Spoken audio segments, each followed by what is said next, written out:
येत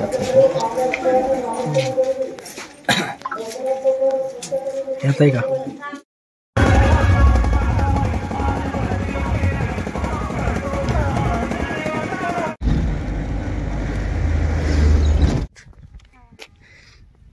ते व्हिडिओ काढतो.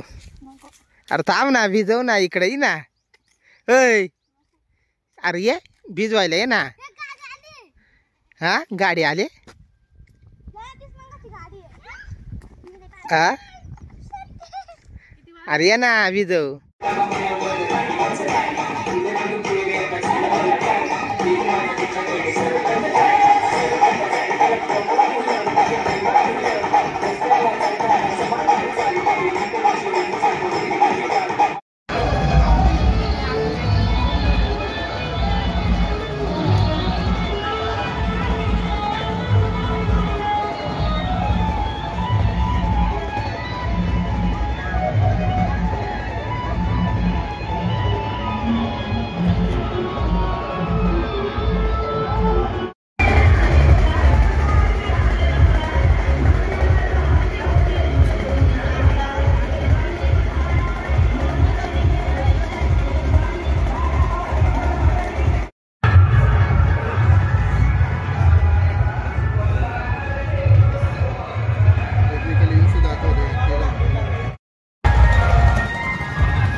परवाच्या दिवशीचा शूट केला पाहिजे.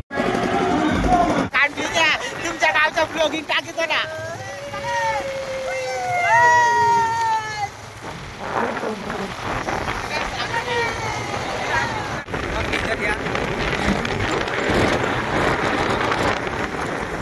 काढले काढले काढ काढ.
सारी समाजाचा गडवा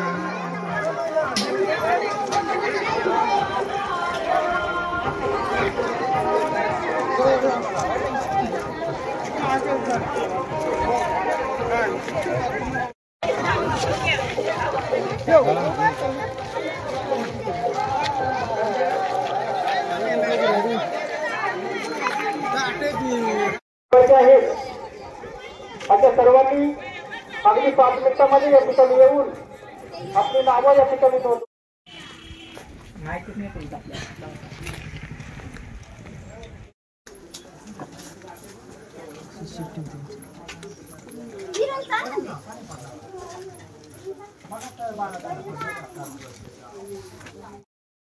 तो मग आर मला घरी यायची मला मग चल मग तो भेटला डायरेक्ट नाही तर मग गाडीने येणार होतो मग त्या कुठं कधी गाडी लागलं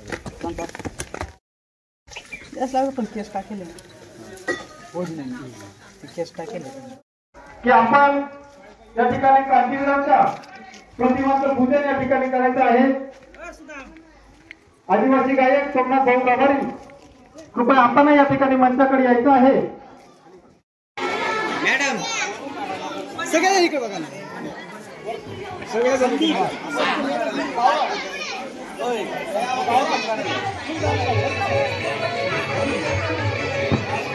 रोहित धनगर कामगार सदस्य रोहित धनगर त्याचे फोटोग्राफर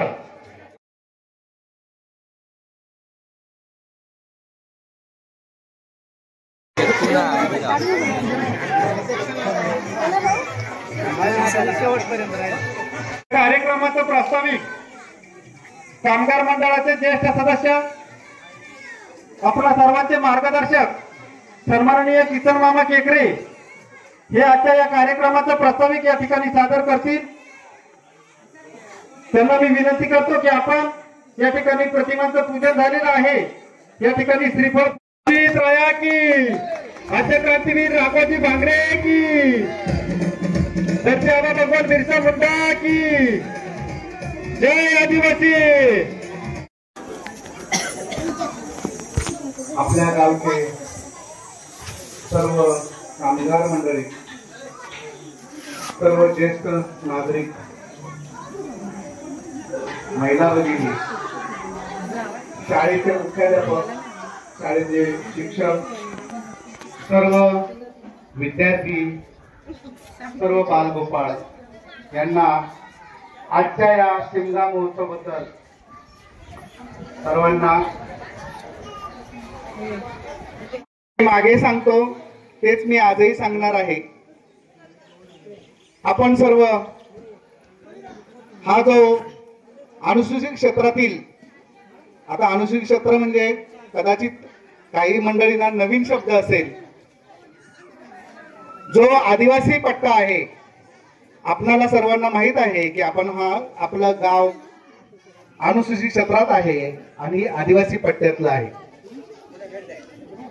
आणि आदिवासी म्हटल्यानंतर आदिवासींची संस्कृती, आदिवासी म्हणजे काय, आदिवासीची कोणाला आदिवासी म्हणायचं, आपण आदिवासी म्हणायला आपण आपल्याला स्वतःला का लाज वाटते, लाज वाटणे त्यात काय आहे. आपण आहोत म्हणजे आपण आदिवासीचं अस्तित्व टिकून आहोत. आपणास माहित आहे आपल्या या महाराष्ट्र राज्यामध्ये महादेव कोळी महादेव एक जमात आहे.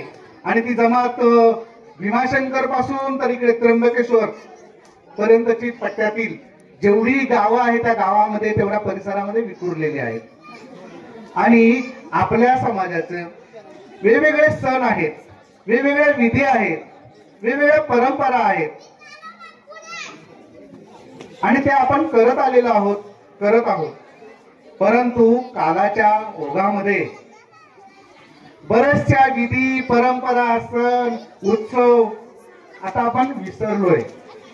ही फॅक्ट आहे, वस्तुस्थिती आहे की आपले जे सण आहे आपल्यालाच माहित नाही, मग हे कसे माहित होतील.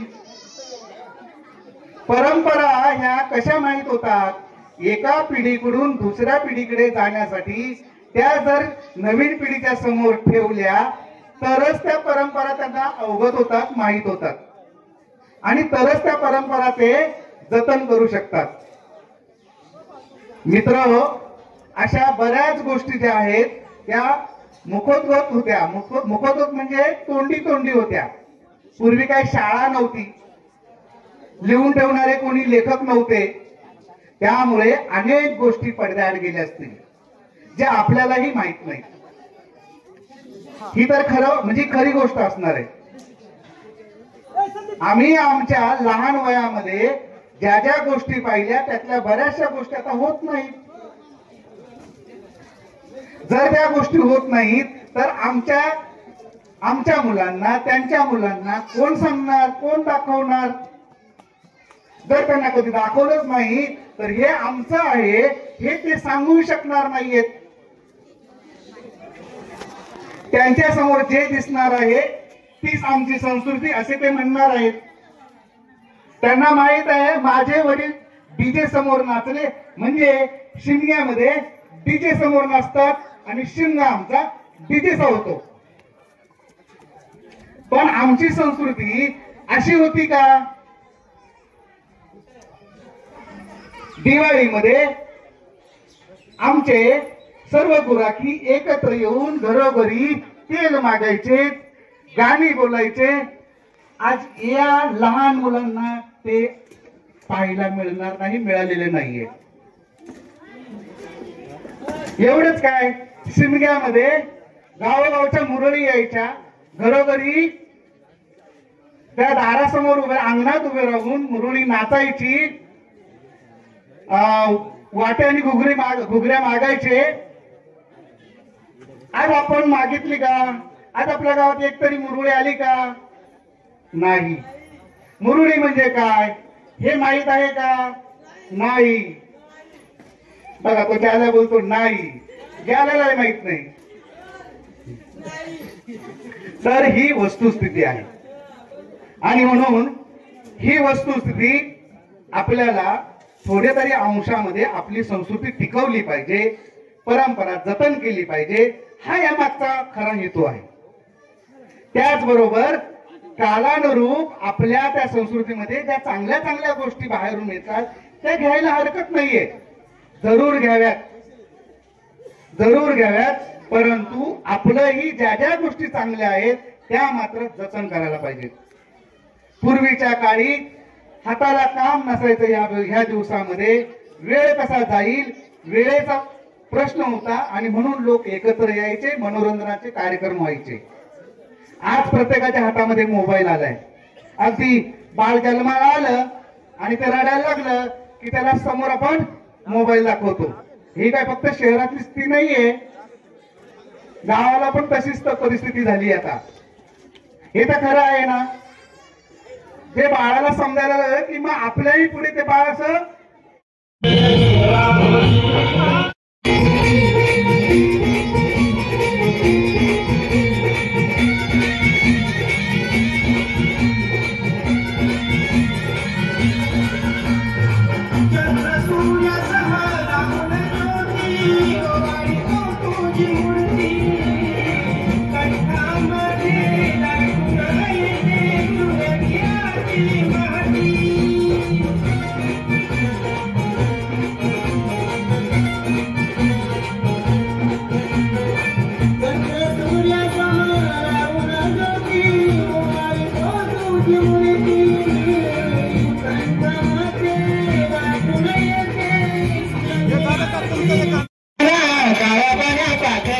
माझ्या काळा बन्या पाखरा तुला मायेचा आसरा. एवढा निरोप जाऊन सांग माझे माहेरा, माझ्या काळा बन्या पाखरा. एवढा निरोप जाऊन सांग माझे माहेरा, माझ्या काळा बन्या पाखरा.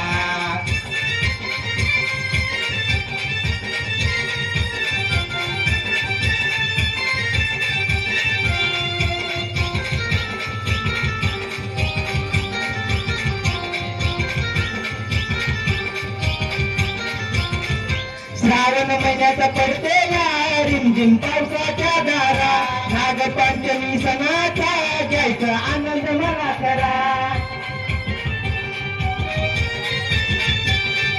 श्रावण महिन्याचा पडते या रिमझिम पावसाच्या दारा, नागपंचमी सणाचा घ्यायचा आनंद मला करा. आई बापाला माझ्या या घराला मला घेऊन जाईल माहेरा. एवढा निरोप जाऊन सांग माझे माहेरा, माझ्या काळा बन्या पाखरा. एवढा निरोप जाऊन सांग माझे माहेरा, माझ्या काळा बन्या पाखरा.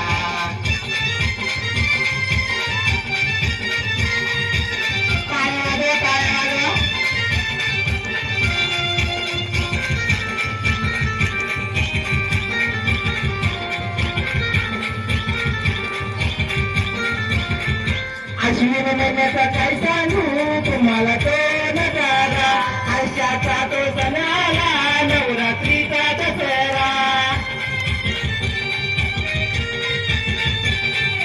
अश्विन महिन्याचा काय सांगू तुम्हाला तो नजारा, आयुष्याचा तो सण आला नवरात्रीचा दसरा. पाठवा बंधूला मला गणे याला वाट पाहते मी दारा. एवढा निरोप जाऊन सांग माझे माहेरा, माझ्या काळा तू पापी पाशी शिकाई अशिक्षित ताडावी तू पापी पाशी शिकाई. मोदीसाठी पहिली तुम्ही का काढावी. म्हणूनच भारत देशातील विभक्ती साहित्य वाढविले. राजमाता जिजाऊबाई पुराबाई लांडे अहिल्याबाई होळकर सरोजिनी नायडू पी व्ही सिंधू नेरकर कल्पना चावला इंदिरा गांधी किरण बेदी या सर्व मोठी नारी शक्तीला माझा त्रिवार मानाचा मुद्रा करून मी हर्षदा कविता रत्नातील माझे विचार सांगतो. जय हिंद जय पुकारू मुलांनो बिरसा मुंडा यांचा जन्म झारखंडमध्ये उल्हास या गावी 15 नोव्हेंबर 1875 रोजी त्यांचे शिक्षण जर्मनी मिशन स्कूलमध्ये झाले. सगळ्यांमध्ये मिळून मिसळून राहण्याचा त्यांचा स्वभाव होता, त्यामुळे त्यांनी तरुण वयात समवयस्क आणि समविचारी या सहकार्याने संघटन केले. बिरसा मुंडाचे वडील बैल कधी म्हणत नाही मीच का राबू, कावळा कधी म्हणत नाही का वापरू कोणता शाबू, ससा कधी म्हणत नाही मीच का बित्रा, वाघोबाचा शूरपणा मागत नाही कुत्रा. ससा कधी म्हणत नाही जो तो जगतो आनंदाने, नाही कसली चिंता, माणसाच्या मनात असतो विचारांचा गुंता. धन्यवाद.